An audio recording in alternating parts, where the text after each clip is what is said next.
আমি আলোচনা কৰি আছিলোঁ ভগৱান কৃষ্ণই চিন্তা কৰিলে যে যদু বংশ যি শাৰীৰিকভাৱে শক্তিবান আৰু কৃষ্ণত একান্ত ভকত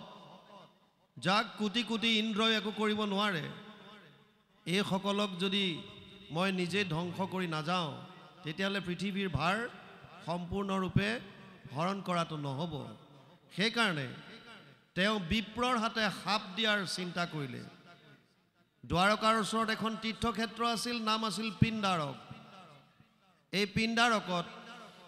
বহুখিনি ঋষিমুনি একত্ৰিত তেওঁৰ নিজে শক্তিৰ দ্বাৰা কৰালে ঋষিমুনিসকল আহিল ইয়াত কশ্যপ কপিল কণ্ড ঋষি নৰোত্তম বিশ্বামিত্ৰ অসিত অত্ৰি অগস্তি গৌতম পাণ্ডৰী ভাৰ্গৱ ভৃগু গুৰুতপনিষ্ঠ সনক সনন্দ নন্দ দুৰ্বাসা বশিষ্ঠ বিভিন্নজন ঋষিমুনি তাত একত্ৰিত হ'ল আৰু তাৰ কাষতে ভগৱান কৃষ্ণৰ পুত্ৰ প্ৰদ্যুম্ন জাম্বৱতী সুত শাম্ব এনেকৈ ভগৱান কৃষ্ণৰ কেইবাজনো সন্তানে এই পিণ্ডাৰক ক্ষেত্ৰৰ ওচৰতে ক্ৰীড়া কৰি আছিল তেওঁলোকে দেখা পালে যে ঋষিসকল আহি পেলাই একত্ৰিত হৈছে মই অকণমান আগত কৈছিলোঁ যে মানুহৰ মনলৈ যেনেকুৱা ভাৱ আহে আমি তেনেকুৱা কৰ্ম কৰোঁ এইকাৰণে ভাৱৰ শুদ্ধতাৰ ওপৰত আমি গুৰুত্ব দিব লাগে প্ৰত্যেকটো কৰ্ম আপোনাৰ ভাৱৰ প্ৰতিস্ফলন মাত্ৰ পাপ প্ৰথমতে মনৰ মাজত হয় পাপ অপকৰ্ম যিমানবিলাক হয় সংসাৰত ইয়াৰ উপজ সোৰ্স আমাৰ মন প্ৰথমতে মনত আৰু প্ৰথমতে আমি নিজক কনভিন্স কৰোঁ এইটো একো নহয় কৰিব পাৰি আপুনি জানে ই বেয়া কিন্তু হ'লেও আমি নিজৰ মনটোক কনভিন্স কৰাওঁ মনাওঁ এইটো কৰিব পাৰি একো নাই এই যদু বংশৰ পুত্ৰসকলৰ মনলৈ ভাৱ আহিল কি ভাৱ ঋষিসকলৰ লগত ধেমালি কৰি চোৱা যাওক আৰু তেওঁলোকৰ মাজত জাম্বৱতীৰ পুত্ৰ যিজন শাম্ব তেওঁক এগৰাকী গৰ্ভৱতী মহিলাৰ দৰে শাৰী চাৰি পিন্ধাই সুন্দৰভাৱে সজাই পৰাই তুলিলে আৰু পেটত কাপোৰ কানি ভৰাই এগৰাকী গৰ্ভৱতী মহিলাৰ দৰে তেওঁক সুন্দৰভাৱে সজাই তুলিলে ইয়াত কৈছে জাম্বৱতী সুত শাম্ব নামে কুমাৰক স্ত্ৰীক আছে কচাই মন্দিলেক শৰীৰেক পিন্ধাইলা প্ৰবন্ধে ধৰি দিব্য নেত শাৰী বান্ধিল উচ্ছল খোপা পুষ্পচয় আৰি সুন্দৰভাৱে খোপা বান্ধি দিয়া হ'ল তাত ফুল চুল আঁকি দিয়া হ'ল আৰি দিলে জলৈ গণ্ডস্থলে চাৰু কৰ্ণৰ কুণ্ডলে হাতত বলয়া সাংখ সাত খৰি গলে আ অলংকাৰ বিভিন্ন ধৰণে পিন্ধাই দিলে কংকালত মেখলা উন্নত স্তনভাৰ উফন্দাইলা পেট গৰ্ভৱতীৰ আকাৰ পেটত বিভিন্ন বস্ত্ৰ সুমুৱাই গৰ্ভৱতী ৰূপ দিলে শিৰত সিন্দুৰ পাৱে পিন্ধাইলা নুপুৰ সঘনে ভোজন কৰে তাম্বুল কৰ্পূৰ আৰু শিৰত সিন্দুৰ লগাই দিলে পুৰণি এখন দীঘলকৈ দিয়াই দিলে আৰু ঋষিসকলৰ ওচৰলৈ গ'ল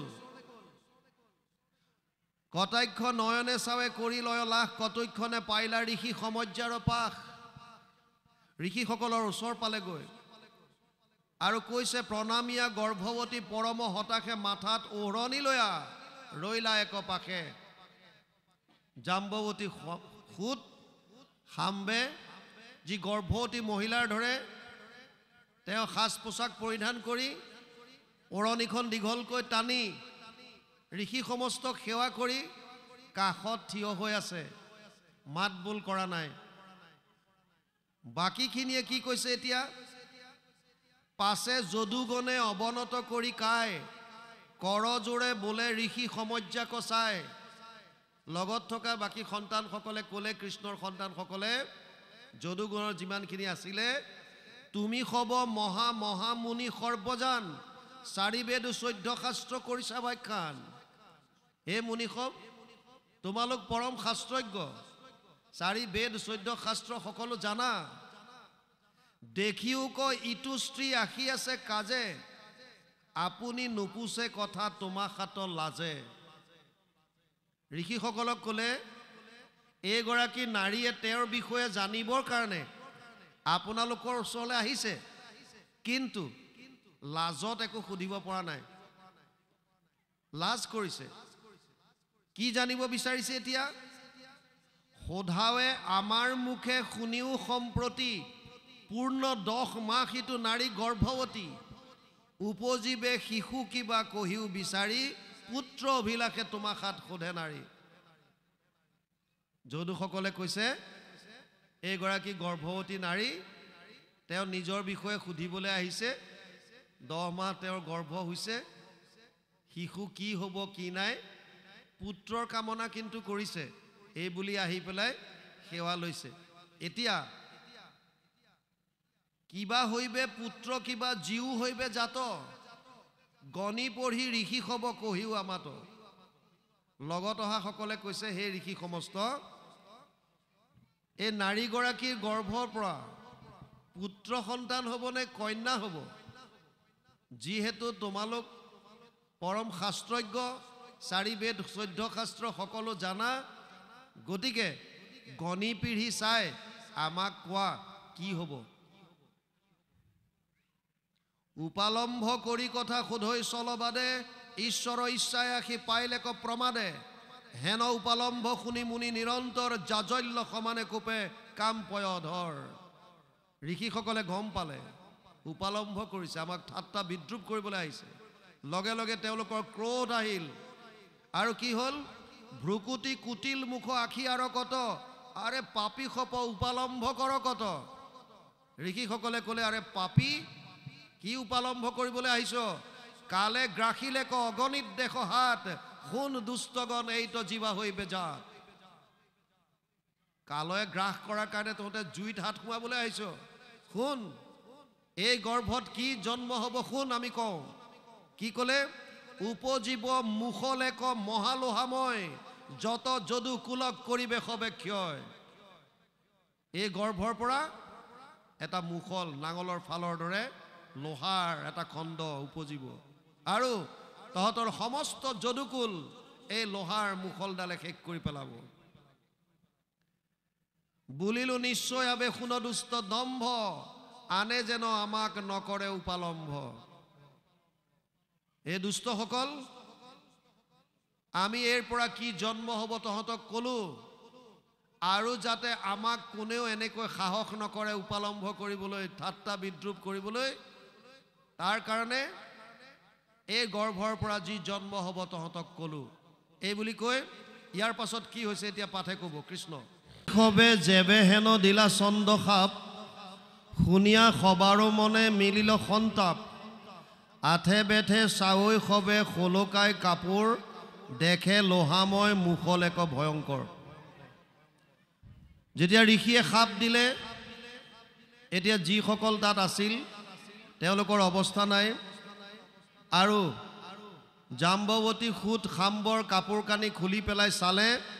আৰু তাত দেখা পালে লোহাৰ এডাল মুখল, ভাল এচটা।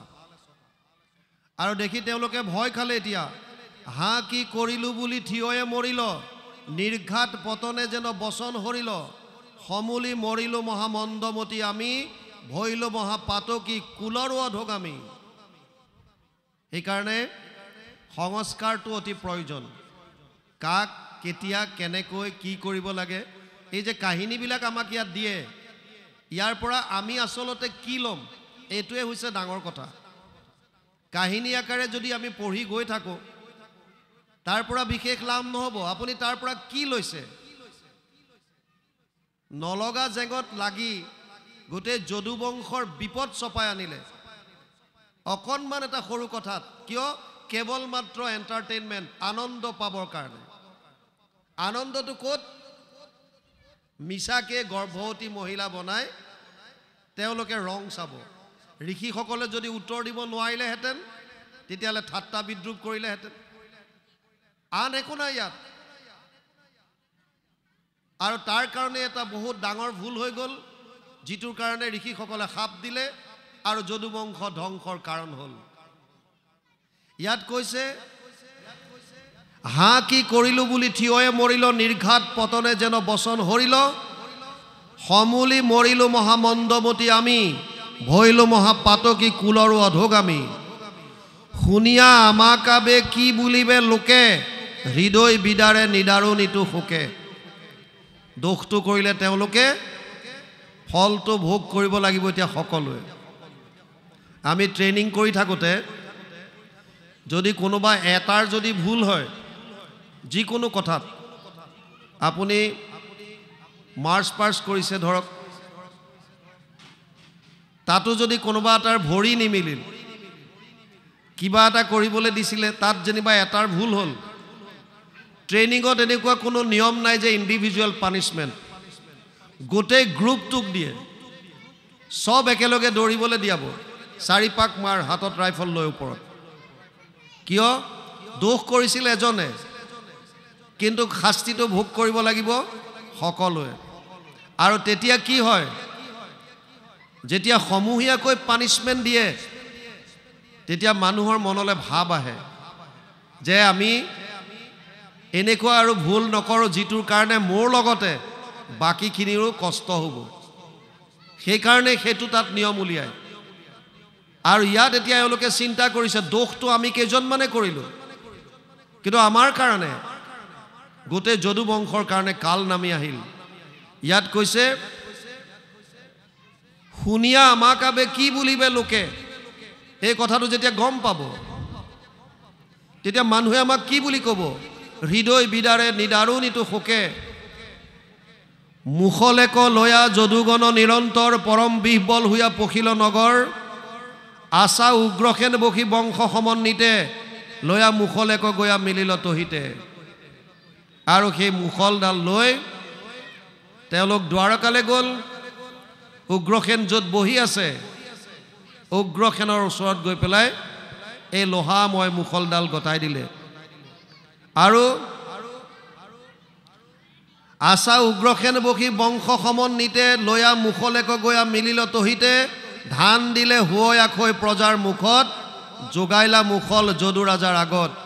এই কথাটো চাৰিওফালে সিঁচৰিত হৈ গ'ল যে যদু বংশৰ কেইজনমান যুৱকে কেনেকৈ ঋষিসকলক ঠাট্টা বিদ্ৰূপ কৰিব গৈছিল উপালম্ভ কৰিছিল আৰু কেনেকৈ ঋষিয়ে সাপ দিলে এই কথাটো চাৰিওফালে বিয়পি পৰিল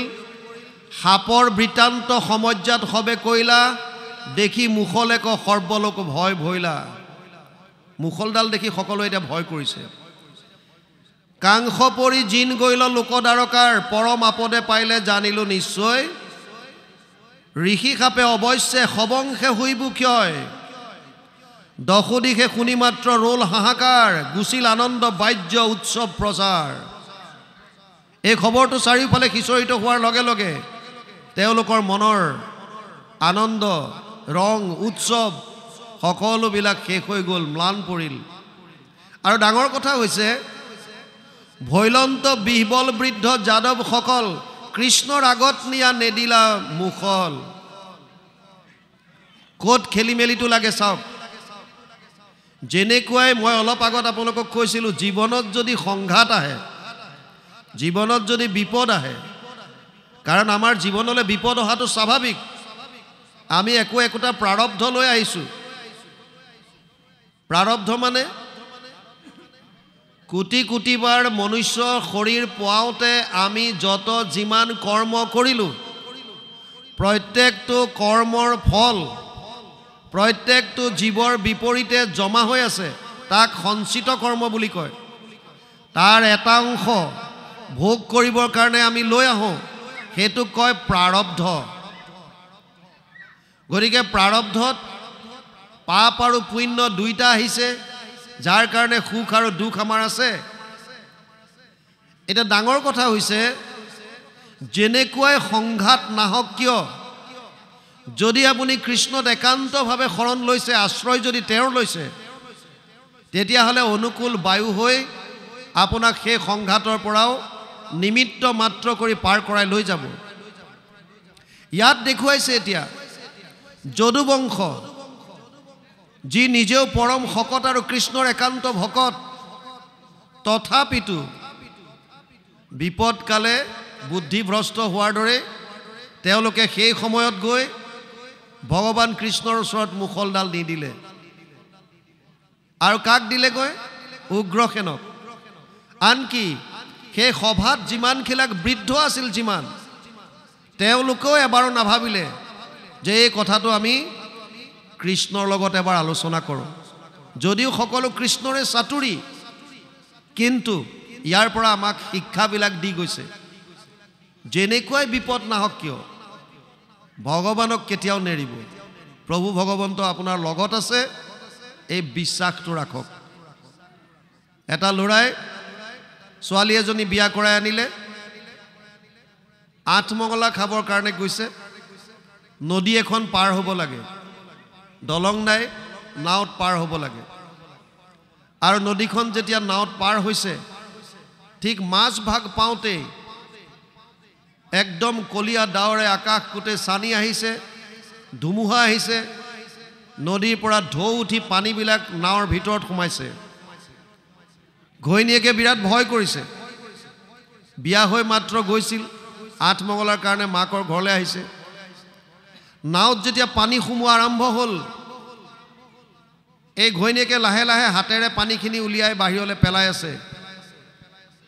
গিৰিয়েকজনে ওপৰলৈ চাই মিছ মিছকৈ হাঁহি আছে ঘৈণীয়েকজনীয়ে ভাবিছে বৰ বেয়া মানুহ এটাৰ লগত বিয়া হ'লোঁ অকণমান নিশ্চয় গণ্ডগোল আছে কিয়নো ইমান নাৱত পানী সোমাইছে আৰু মানুহজনে ওপৰলৈ চাই মিছ মিছাই হাঁহি আছে সেইকাৰণে গিৰিয়েকৰ কথালৈ কোনো ধৰণৰ লক্ষ্য নকৰি ঘৈণীয়েকে নিজেই পানীখিনি নাৱৰ পৰা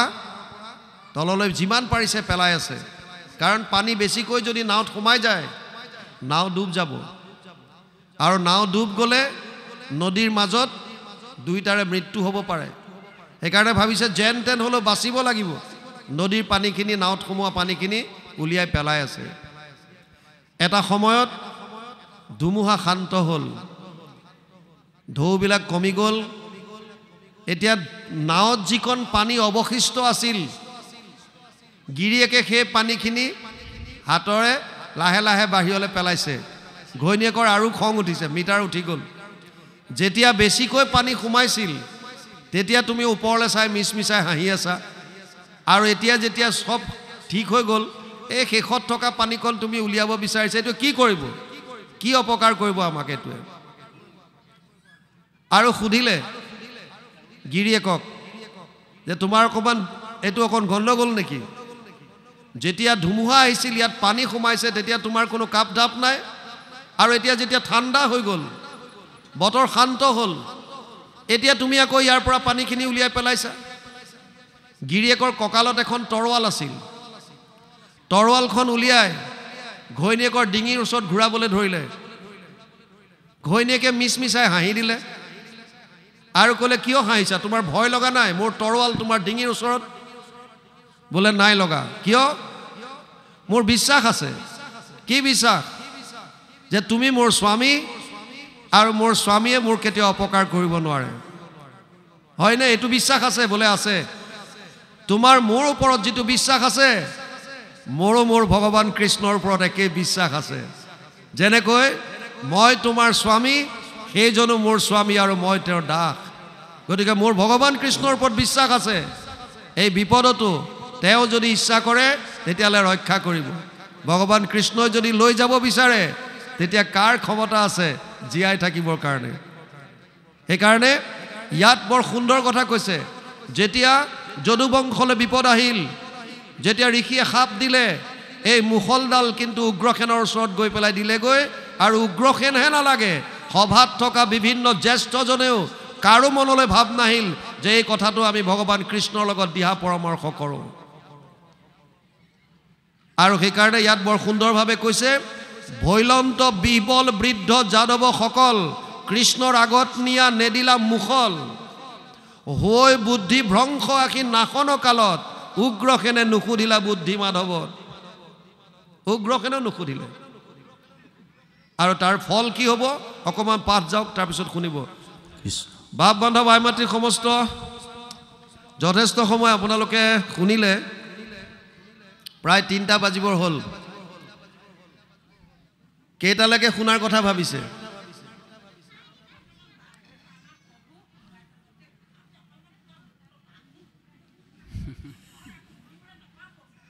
কৃষ্ণ কৃষ্ণ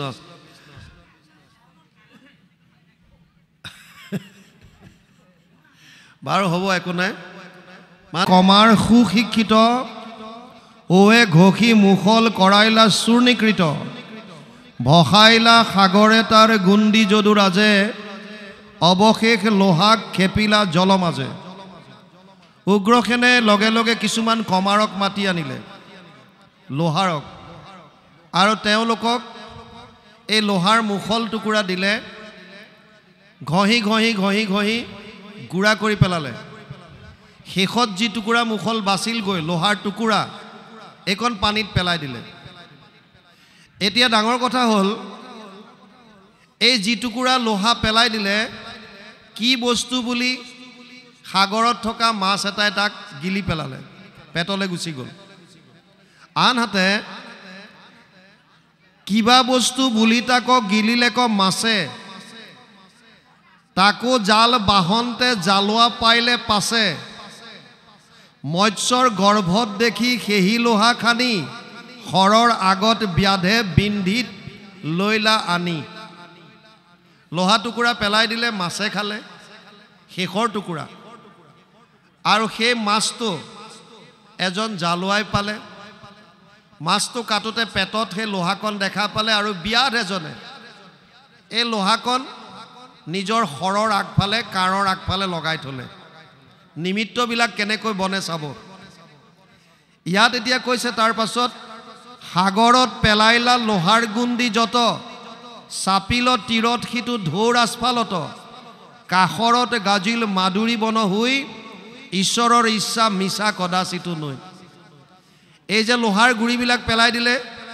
এইবিলাক সাগৰৰ পানীত গৈ সাগৰৰ কাষ পালেগৈ আৰু তাত মাদুৰী বন হৈ পেলাই হ'ল মাদুৰী বন হ'ল চব এটুকুৰা শেষৰ অৱশিষ্ট লোহাকণ মাছে খালে মাছক পালে জালুৱাই কাটি পেলাই সেই টুকুৰা পালে ব্যাধে নিজৰ হৰত লগাই থলে ইফালে দেৱৰো দেৱতা যিটো জগতৰ বাপ তাহানো আগতিটো কোনো ঋষি খাপ অন্তৰ্যামী ৰূপে আছে সবাকো ব্যাপী ব্যৰ্থ নকৰিলা ঋষি খাপক তথাপি ইয়াত কৈছে এতিয়া যিজন জগতৰ ঈশ্বৰ যাৰ কটাক্ষত কোটি কোটি ব্ৰহ্মাণ্ডৰ সৃজন হয় যাৰ কটাক্ষত সমস্ত জীৱৰাশি পালন পোষণ হৈ আছে যাৰ কটাক্ষত কোটি কোটি ব্ৰহ্মাণ্ড সংহাৰ হয় সেইজন ঈশ্বৰৰ কাৰণে ঋষি সাপ একো ডাঙৰ কথা নহয় কিন্তু তেওঁ নিজেই ইচ্ছা কৰিছিল আৰু সেই কাৰণে ঋষি সাপ ব্যৰ্থ নকৰিলে ইয়াত কৈছে কথা শুনি হৰিশ কৰিলা যদু ৰাজ ঋষি সবে আশী সাধিলেক মোৰ কাজ বেশ্যাৰ কৰিলা কৰ্ম যেন কুল নাৰী হেন মনে মানি ৰংগে ৰহিলা মুৰাৰী ভগৱান কৃষ্ণই ভাবিলে মই যদুবংশ ধ্বংস কৰাৰ উপায় বিচাৰি আছিলোঁ আৰু ঋষিসকলে সাপ দি মোক সুবিধা কৰি দিলে যেনেকৈ বেশ্যাৰ কৰ্ম কোনোবা কুলৰ নাৰীয়ে ভাল ঘৰৰ যোনে আইসকলে যদি কোনোবাই কৰে ঠিক তেনেকুৱা এটা উদাহৰণ দিছে যে মই যিটো বিচাৰিছিলোঁ বিপ্ৰসকলৰ সাপৰ দ্বাৰা মোৰ কৰ্মটো অতি সহজ হৈ গ'ল ইয়াৰ পাছত অকণমান উপদেশ আছে বাপ বান্ধৱ আই মাতৃ সমস্ত গুৰুজনাই এক শৰণ হৰিনাম ধৰ্ম প্ৰৱৰ্তন কৰি ধৰ্ম এটা প্ৰৱৰ্তন কৰিলেতো নহ'ব মানুহৰ মাজলৈ লৈ যাব লাগিব লৈ যোৱাৰ কাৰণে তেওঁ সাহিত্য আৰু সংস্কৃতিৰ আশ্ৰয় ল'লে সাহিত্যৰ ক্ষেত্ৰত তেওঁ কিছুমান মৌলিক সৃষ্টি কৰিলে আৰু কিছুমান অনুবাদ আৰু সংস্কৃতিৰ ক্ষেত্ৰত গীত মাত নৃত্য ভাওনা বিভিন্ন ধৰণৰ তেওঁ সৃষ্টি কৰিলে উদ্দেশ্য এক শৰণ হৰিনাম ধৰ্ম যাতে মানুহৰ মাজত বিলাই দিব পাৰে পণ্ডিতসকলৰ কাৰণে সংস্কৃততো তেওঁ গ্ৰন্থ ৰচনা কৰিলে ভক্তি ৰত্নাকৰৰ দৰে আৰু যিসকলে পঢ়িব শুনিব পাৰিছিল সেইসকলৰ কাৰণে বিভিন্ন শাস্ত্ৰৰ অনুবাদ আৰু মৌলিকভাৱেও তেওঁ ৰচনা কৰিলে এনেকৈ ৰচনা কৰাৰ এখন গ্ৰন্থ অনুবাদ কৰাৰ এখন হৈছে শ্ৰীমদ ভাগৱত আগতে সংস্কৃতত আছিল আমাৰ সাধাৰণ মানুহে এই ভাগৱতৰ ৰস বা সোৱাদ পান কৰাৰ পৰা বঞ্চিত থাকিব লাগিছিল তীৰ্থক্ষেত্ৰত যিসকল ঋষিমুনি যিসকল জ্ঞানী থাকে তেওঁলোকেহে ইয়াৰ ওপৰত চৰ্চা কৰিছিল আৰু কাৰোবাৰ যদি ভাগৱতৰ বিষয়ে জানিবলৈ ইচ্ছা তেনে ক্ষেত্ৰসমূহত গৈ প্ৰভু ভগৱন্তৰ লীলা শ্ৰৱণ কৰিব লাগিছিল কাৰণ ভাগৱত সংস্কৃতত আছিল আৰু সংস্কৃত ভাষাটো সকলোৰে বোধগম্য নহয় গুৰুজনা অৱতৰিত হোৱাৰ পাছত তেওঁ এই অভাৱটো দেখিলে আৰু লগতে তেওঁ চিন্তা কৰিলে যে সকলো মানুহে যাতে নিজে অধ্যয়ন কৰিব পাৰে সকলোৱে যাতে নিজৰ মাৰ্গটো নিজে বিচাৰি পায় মনৰ যিমানবিলাক খুধুৱনি আছে জানাৰ সংশয় আছে এই সংশয়বিলাক যাতে তেওঁলোকে নিজে অধ্যয়ন কৰি ভাগৱতৰ মাজৰ পৰাই যাতে নিজৰ জীৱনটো উদ্ধাৰ কৰিব পাৰে তাৰ কাৰণে তেওঁ ভাগৱতৰ অনুবাদ কৰিলে 12টা স্কন্ধৰ অৱশ্যে গুৰুজনাই 12টা স্কন্ধ নিজে কৰা নাই প্ৰথম দ্বিতীয় তৃতীয়ৰ অনাদি পাতন ষষ্ঠৰ অজামিল উপাখ্যান অষ্টমৰ বলিচলন আৰু সাগৰ মন্থন দশমৰ আদি চোৱা আৰু শেষ চোৱাৰ পৰা কুৰুক্ষেত্ৰ যাত্ৰা একাদশ স্কন্ধ সম্পূৰ্ণ আৰু দ্বাদশ স্কন্ধ সম্পূৰ্ণ এয়া গুৰুজনাই নিজে অনুবাদ কৰিছে গুৰুজনাই অনুবাদ কৰোঁতে তেওঁ 2-3টা অধ্যায়ৰ মূৰে মূৰে একোটাকৈ উপদেশ জনকল্যাণৰ হকে দি গৈছিল গুৰুজনাই ভাগৱতত দিয়া উপদেশৰ সংখ্যা হৈছে 173টা এই 173টা উপদেশ আমি আমাৰ দ্বিতীয়খন গ্ৰন্থত সংকলিত কৰিছিলোঁ আৰু নাম দিলোঁ কহে গুৰু শংকৰ য'ত গুৰুজনাই জনকল্যাণৰ হকে আমাৰ বাবে দিয়া উপদেশসমূহ আছে আৰু লগতে তাৰ ভাঙনি কৰি দিয়া আছে প্ৰত্যেকটো পদৰ তাৰ এটা কপি আমি আপোনালোকৰ নিমাইজনৰ বাবে লৈ আহিছোঁ আমি অনুৰোধ কৰিম আপোনালোকৰ গাঁৱৰ কোনোবা এজন আহি আমাৰ পৰা গ্ৰন্থভাগ লৈ আমাক যাতে কৃতাৰ্থ কৰে তাৰ পাছত অকণমান উপদেশ আছে বাপকেইজনে সুন্দৰভাৱে পাঠ কৰিব আৰু উপদেশখিনি আমি অকণমান আলোচনা কৰাৰ পাছত কিছু সময় ৰেষ্টৰ কাৰণে যাম সন্ধিয়া পুনৰ আপোনালোকক লগ পাম আমি অনুৰোধ কৰিম তাৰ আগত কোনোবা এজন আহক আৰু আহি আমাৰ পৰা এই গ্ৰন্থভাগ যাতে গ্ৰহণ কৰে কৃষ্ণ